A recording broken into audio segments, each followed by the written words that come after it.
सालों पहले रोम के एक प्राचीन शहर में पुरातत्वविद विभाग के कुछ लोग रिसर्च वर्क कर रहे थे।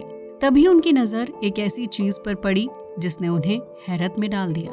ये एक प्राचीन घड़ी थी जो आज की मॉडर्न घड़ियों से बिल्कुल अलग थी और उसमें टाइम देखने के लिए अलग तकनीक का यूज किया जाता था। इसी तरह पुरातत्वविदों और वैज्ञानिकों ने रोम और भारत समेत अलग अलग जगहों पर कुछ रोमांचक खोज की थी जिनके कुछ रहस्यों को आज तक सुलझाया नहीं जा सका है। हॉन्टेड आइलैंड स्वीडन देश के समुद्र से लगभग 13 किलोमीटर की दूरी पर एक छोटा सा आइलैंड है जिसे ब्ला जंगफ्रून के नाम से जाना जाता है। ये कोई सामान्य आइलैंड नहीं है बल्कि इसे लेकर पूरे स्वीडन में भूतिया कहानियां मशहूर हैं। दरअसल इस आइलैंड पर पत्थरों के जरिए खास तरह की आकृति बनी हुई है जो लाइन की तरह दिखाई देती है, लेकिन स्वीडन के लोग नहीं जानते हैं कि उस आकृति को किसने और कब बनाया था। कुछ लोगों का मानना है कि इस आइलैंड पर प्राचीन समय में जादू टोना या फिर धार्मिक अनुष्ठान किए जाते थे ताकि ईश्वर को खुश किया जा सके। वहीं इन बातों पर यकीन करने वाले कई लोग इस आइलैंड पर जाकर आज भी इस तरह की क्रिया को करते हैं। हालांकि किसी ने भी अपनी आंखों से इस तरह की क्रियाओं को होते हुए नहीं देखा है। माना जाता है कि आइलैंड पर शक्तिशाली आत्माओं का साया है जो किसी भी बाहरी इंसान का आइलैंड में आना पसंद नहीं करती हैं और उन शक्तियों का मानव शरीर पर बहुत ही बुरा असर पड़ता है। पुरातत्वविदों की टीम ने साल 2014 में आइलैंड का दौरा किया और वहां मौजूद चीजों पर रिसर्च शुरू की, जिसके तहत उन्हें आइलैंड पर 2 रहस्यमयी गुफाएं भी मिली थी। उनमें से एक गुफा के अंदर पत्थर से बना स्टेज था जिसे देखकर ऐसा लग रहा था कि उस स्टेज पर खड़े होकर कोई इंसान आदेश या स्पीच देता होगा। वहीं दूसरी गुफा के अंदर पत्थर से बना एक बड़ा सा टेबल था जिसके ऊपर समुद्री जानवरों और सील की हड्डियां मिली थी। इसके अलावा आइलैंड में कुछ जगहों पर आग जलाने यानी बॉनफायर के सबूत भी मिले थे, जबकि वहां एक पत्थर से बना हथौड़ा भी खोजा गया था। जब पुरातत्वविदों ने आग की राख और जानवरों की हड्डियों पर कार्बन डेटिंग की तो उन्हें पता चला कि ये सभी वस्तुएं आज से लगभग 9000 साल पुरानी हैं। यानी 9000 साल पहले उस आइलैंड पर इंसान रहते थे, लेकिन उन लोगों की जीवन शैली कैसी थी और वो लोग समुद्री जानवरों के साथ क्या किया करते थे, ये कुछ ऐसे सवाल हैं जिनके जवाब वैज्ञानिक आज तक नहीं ढूंढ पाए हैं। हालांकि इस आइलैंड पर कुछ जिज्ञासु लोग घूमने के लिए जाते हैं, लेकिन ये पूरा आइलैंड वीरान पड़ा हुआ है और कई लोगों ने यहाँ नकारात्मक शक्तियों को फील भी किया है।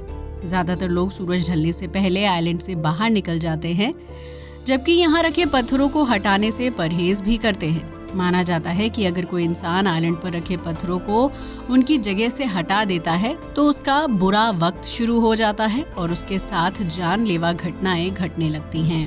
प्राचीन घड़ी हम जिस घड़ी की बात कर रहे हैं उसे रोम के प्राचीन और तबाह हो चुके शहर हरक्यूलेनियम में खोजा गया था। ये शहर आज से लगभग 1950 साल पहले आबाद हुआ करता था, लेकिन उस दौरान माउंट वेसुवियस नाम के ज्वालामुखी पहाड़ में विस्फोट हो गया और उस विस्फोट की वजह से पूरा का पूरा शहर जलकर राख हो गया था। वहीं ज्वालामुखी विस्फोट के कई साल बाद तक किसी ने शहर में दाखिल होने की कोशिश नहीं की थी, लेकिन जब उस घटना के हजारों साल बाद पुरातत्वविदों की एक टीम शहर में रिसर्च वर्क करने के लिए पहुंची तो उस दौरान उन लोगों को लावे के मलबे के नीचे लोहे से बनी एक छोटी सी चीज मिली थी जिसका साइज इतना छोटा था कि उसे आसानी से पैंट की जेब में रखा जा सकता था। पहले तो पुरातत्वविदों को समझ नहीं आया कि वो क्या चीज है, लेकिन कई सालों तक रिसर्च करने के बाद उन्होंने उस वस्तु का एक 3D मॉडल तैयार किया, जिससे ये पता चलता है कि वो चीज प्राचीन समय में इस्तेमाल होने वाली एक घड़ी थी। लेकिन उस घड़ी में ना तो कोई कांटा था और ना ही सेल। पुरातत्वविद ये समझ नहीं पा रहे थे कि उस घड़ी में टाइम कैसे देखा जाता था। दरअसल प्राचीन घड़ी का साइज बहुत ही अजीबोगरीब था, जिसके साइड में एक पतली सी लकड़ी जैसी आकृति बनी हुई थी और घड़ी पर चौकोर शेप में बॉक्स बने हुए थे। पुरातत्वविदों ने काफी रिसर्च के बाद ये बताया कि उस घड़ी में टाइम देखने के लिए सूर्य की रोशनी का यूज किया जाता था, जिसे किसी पेड़ या चीज पर लटकाया जाता था ताकि सूर्य की रोशनी घड़ी पर पड़ सके। रोशनी से घड़ी पर बनी पतली आकृति एक छाया पैदा करती थी जो चौकोर बॉक्स पर पड़ती थी। एक चौकोर बॉक्स का मतलब आधा घंटा होता है, जबकि सूर्य की बदलती पोजीशन के हिसाब से घड़ी में बनी लकड़ी जैसी आकृति की छाया भी बदलती रहती थी और उस छाया को देखकर रोमन वासी समय का अंदाजा लगाया करते थे। अगर सूर्य की रोशनी से बनी छाया घड़ी के सबसे आखिरी बॉक्स पर पड़ती थी तो इसका मतलब था कि सुबह के 9 बजे हैं। वहीं जब सूर्य की पोजीशन बदलती थी और छाया घड़ी के सबसे निचले बॉक्स पर पड़ती थी तो उस समय दिन के 12 बजते थे।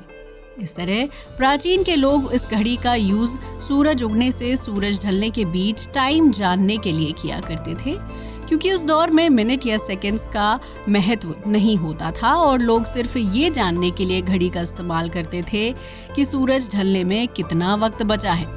इस घड़ी ने प्राचीन रोम के लोगों के टाइम देखने का तरीका तो बता दिया था, लेकिन पुरातत्वविद इस बात से परेशान थे कि आखिर पूरे शहर में इस तरह की सिर्फ एक घड़ी क्यों थी। आमतौर पर घड़ी एक ऐसी चीज है जिसे ज्यादातर लोग अपने पास रखना पसंद करते हैं और घड़ी का साइज भी छोटा था, इसलिए उसे आसानी से साथ रखा जा सकता था। लेकिन पुरातत्वविदों को काफी खोजबीन करने के बाद भी ऐसी कोई दूसरी घड़ी नहीं मिली, जबकि उस शहर की आबादी काफी ज्यादा हुआ करती थी और वहाँ घरों की संख्या भी ज्यादा थी।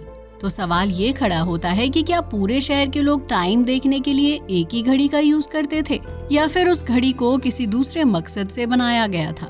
ये कुछ ऐसे सवाल हैं जिनका जवाब पुरातत्वविद आज भी नहीं ढूंढ पाए हैं। Vault B.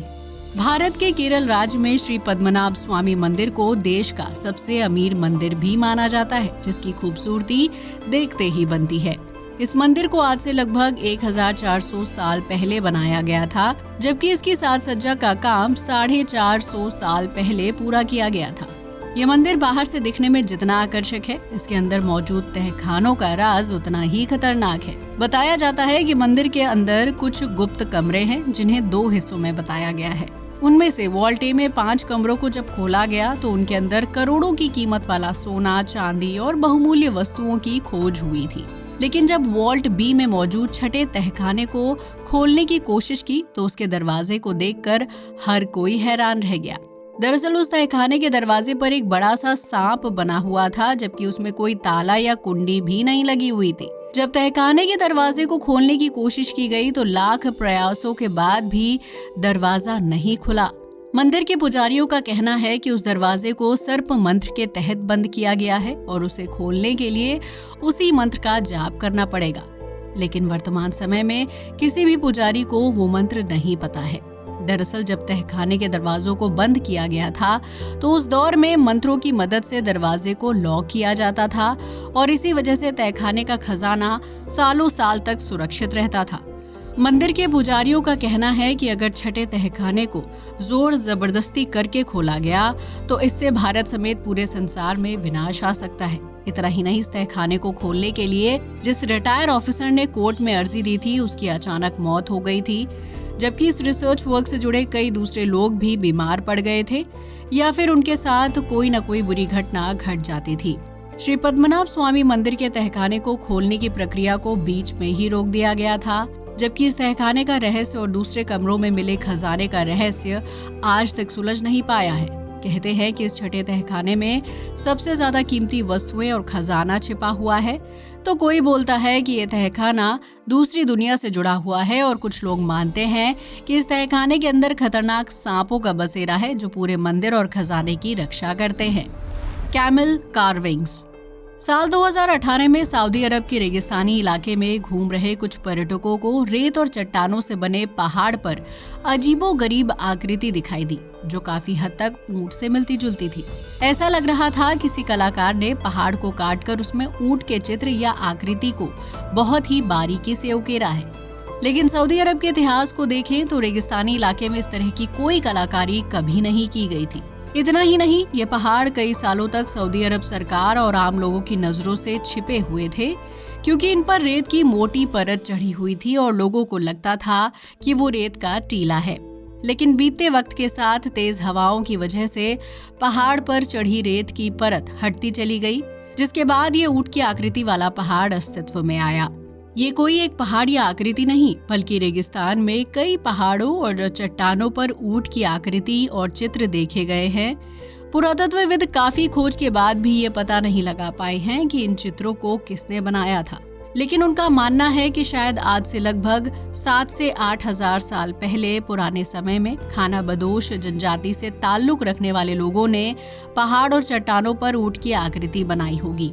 दरअसल रेगिस्तान में ऊंट को सबसे अच्छा और ईमानदार साथी माना जाता है, जो कई कई दिनों तक बिना पानी के सफर कर सकता है और राहगीरों को उनकी मंजिल तक पहुंचने में मदद करता है।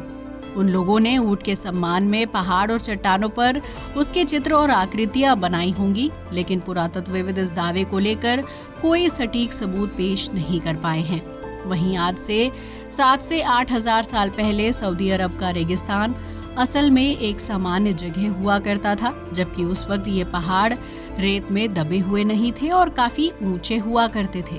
तो सवाल खड़ा होता है कि आखिर उन लोगों ने ऊंचे पहाड़ पर चढ़कर ऊंट की आकृतियां कैसे उकेरी होगी और इसके पीछे क्या मकसद था। दोस्तों, तो ये थी कुछ ऐसी जगह जिनके रहस्य को पुरातत्वविद और वैज्ञानिक आज तक नहीं सुलझा पाए हैं। आज के लिए बस इतना ही। वीडियो अच्छा लगा हो तो इसे लाइक और शेयर करें, साथ ही हमारे चैनल को भी सब्सक्राइब करें। जय हिंद दोस्तों।